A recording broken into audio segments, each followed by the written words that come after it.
Hi friends, Margaret here again. Oh my goodness, this is very exciting. So we have so many new things for spring break. You guys, my brain is not here. For spring baking. I think I just need a spring break, right? So for spring baking, you guys, so let me get right into it. The newest pan we have, hey Juliana, the newest pan we have is this tube pan. This has been a long time coming. We have been asking for this again and again and again. And this one, boy, they sure did not disappoint. I'll tell you, I just got this out of the box. This was one thing I hadn't taken out yet. I haven't had the opportunity to use yet. But if you like to make angel food cake, this is going to be your pan. I'm telling you, it's nice and deep. It's got the insert that comes out for easy unmolding. It's got a release tool so when you make angel food cake, and I've only done it a couple times, and what I remember about making them is that I would put this on top of like a beer bottle and let it cool upside down. But come to find out, when you make them, because I don't really remember the other details of it, I just remember the weird way it had to cool, is that you don't grease the pan.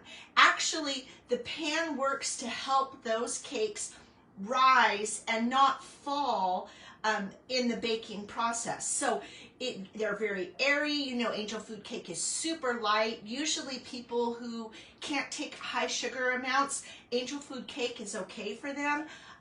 There's a lovely new recipe in the new season's best that is an angel food cake from scratch, and you make a lemon curd to go on it. Does that not look amazing? That just looks amazing to me. So anyway, you don't grease the pan, you bake it. Once it's all baked, now no putting it on top of beer bottles. These little feet are what you turn it upside down and let it cool completely, and these little feet on the counter are what keep it elevated so that air can get in there and it can cool. You can still put it on a cooling rack, and these will balance just fine on there, but that is what those feet are for. And then when you unmold it, you take the release tool and you work around the outside edge of the pan. You get that all the way out, and then you're going to work, goes upside down, then you're going to work to loosen. I guess you would probably loosen it first this way and then turn it out and remove this. So these pans are so non-stick. You guys, I love, love, love our blue baking pans, and that's why I'm so excited that Pampered Chef has given us an update on our Brownie Bite pan. These babies just fall out now practically.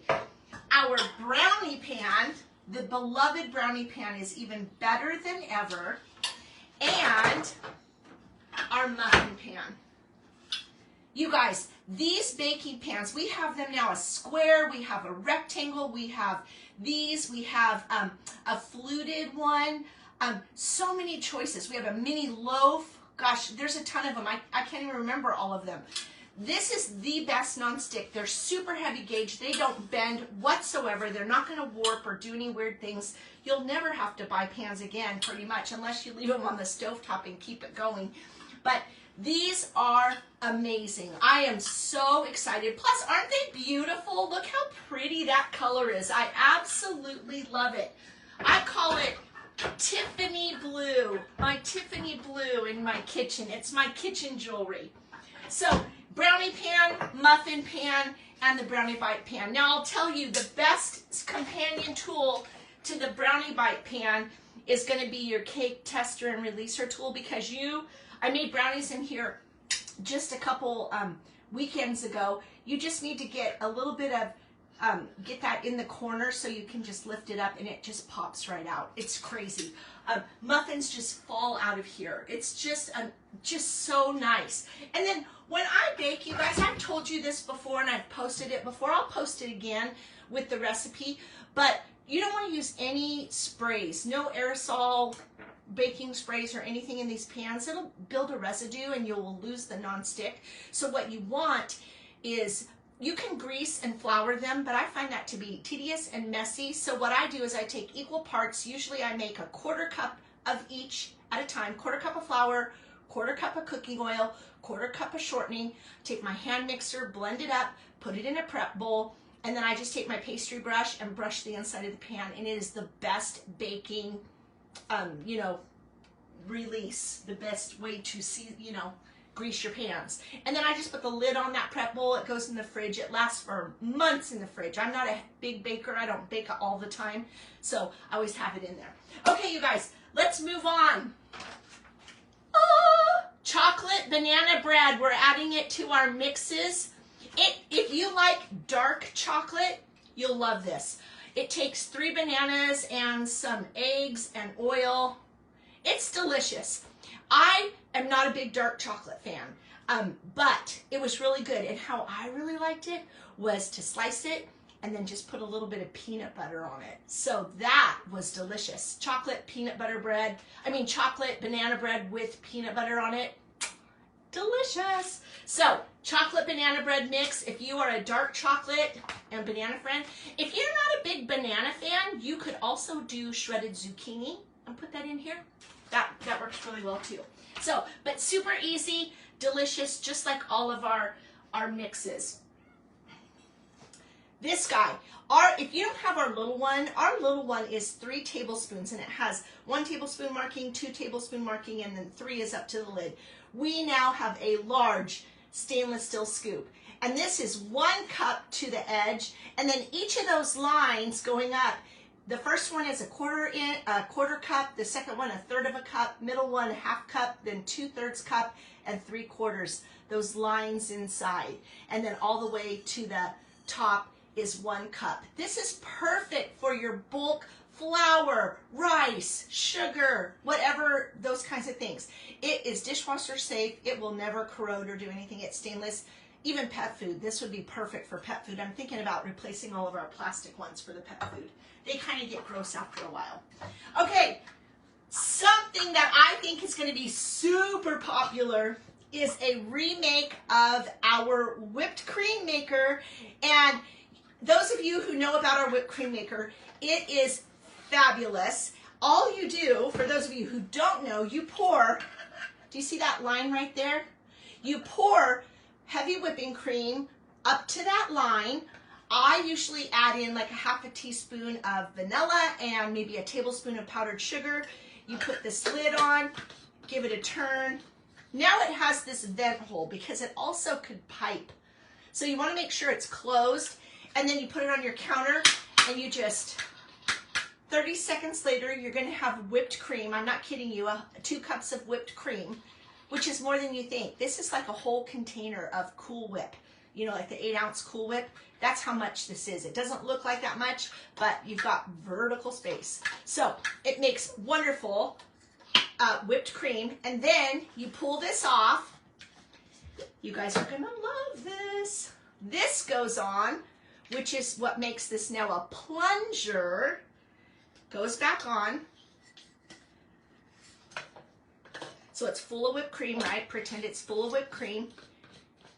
You've got the plunger base on now. You're going to give it some air. Move that to the side. You're going to turn this over.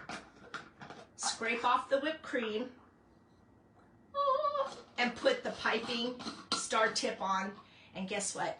Now you're pumping whipped cream onto your hot cocoa, onto your cake, onto the top of your brownie, onto whatever you want your whipped cream on.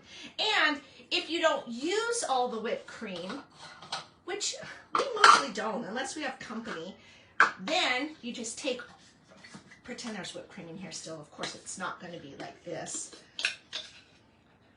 I've never done that without the whipped cream in it. It's much easier with whipped cream. You would have your bottom on. So you take this off, put your bottom on, take the plunger out, scrape all the whipped cream back into there that was stuck on there, and then you've got a top to now store this in the refrigerator until you want your whipped cream. So, whipped cream maker, and decorator. What do you think? I can't wait to see what you guys think about this. I'm super stoked about it. Okay, I've got one more tool to show you with this group. Oh, you know what? You guys, I'll look when I go see the video, but does this look like PC or is it backwards for you? I'd love to know. Put it in the comments. I'm trying to figure out how this light looks from your angle. When I put it, so it's backwards when I look at it right now, but when I turn it around to right forward, it's backwards in my camera. I don't know how you're seeing it, so I'm experimenting with it. This, you guys, is our new wood cake stand. Okay, so it comes apart. This all comes apart for storage in case you want to store it flat without it being elevated. But this has so many uses, you guys. So first of all, of course, your cakes are gonna go on this. You could also, put whatever you want on this. This could be an elevated part of your graze board, of your charcuterie. This could be a charcuterie board, and you just put this to add another element of height on your table. This also could be used upside down. Put a bowl of dip right here and put all your veggie dippers or crackers or what have you around here, and you've got a very cool looking veggie dip kind of thing. You could do all kinds of stuff with this. You could even make this be, I was thinking cupcakes would be so cute like this. You could put 3 cupcakes on the top and then cupcakes all the way around. I bet it would fit at least a dozen, I think more. So I am so excited about this. I think it's a beautiful centerpiece. I've been using it as a centerpiece on my dining room table since I got it, and I'm really enjoying it. I just think it's gorgeous. It matches all of our other wooden items, our wooden salad bowl, our Lazy Susan. Oh, so beautiful. Okay, am I forgetting anything? I don't think so. I think I got it all. Okay, you guys, I have one more story of tools to tell you, and if you are a griller or an outdoor entertainer, you don't want to miss it. I will be back at, you know what? It's only 1/4. Yeah, I'll stick with my schedule because I'm already off, right? So 4 o'clock, I will be back live with the last of our new spring products. Thanks for joining me.